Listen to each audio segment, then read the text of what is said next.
บายดีข้าพเจ้าอาจารย์เลียงสกุลนำมาเซิร์ชเกษตรนบงเนาะวันนี้จะพาสาวเกษตรกรมาเบิ่งวิธีการเฮ็ดยาหมักเนาะโดยใช้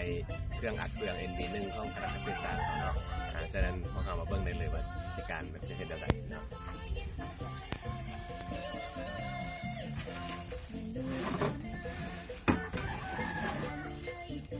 กระบวนการการเฮ็ดกับเฟืองเนาะมีแต่ว่าเขาเปลี่ยนมันจะเป็นเนื้อสดที่เขาบดเนาะ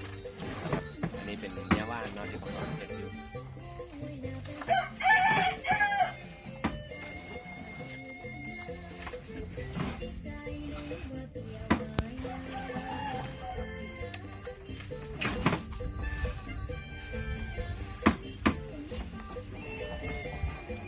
ฉะนั้นอุปกรณ์เนี่ยต้องเตรียมเขาก็จะมีต้องยางดำต้องยางมีเห็ดใส่ทงใหญ่ใส่นี่เนาะแล้วก็เราสามารถเห็ดเต็มได้เพราะท่งตัวนี้มันสั้น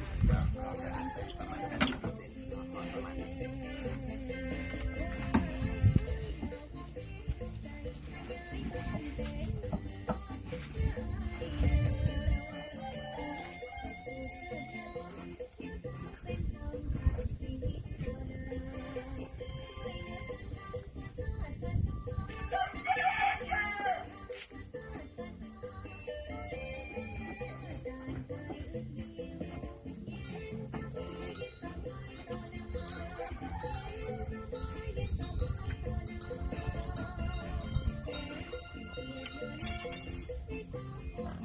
เสียบธรรมดา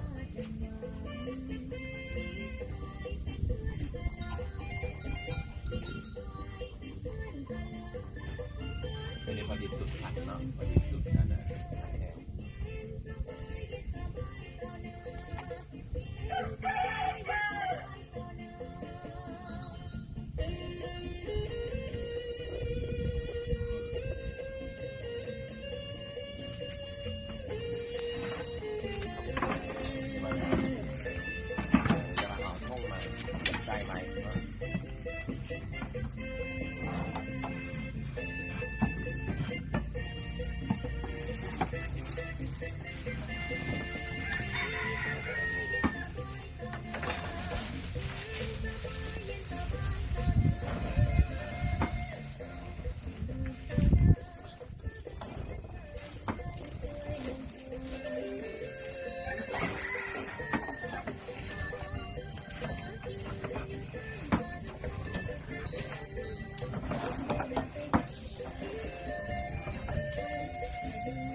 วันนี้เขาจะใช้กระบวนการดูดอากาศเนาะคือกับเราเห็นยาหมักทั่วไปเนาะยาหมักดูดอากาศ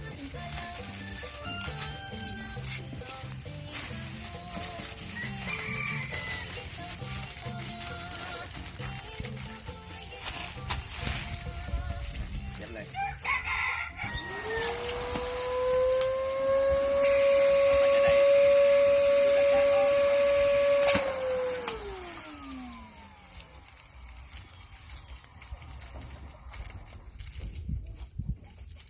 ก็สิ่งมาทางนึงลูกจะได้รากมันเลย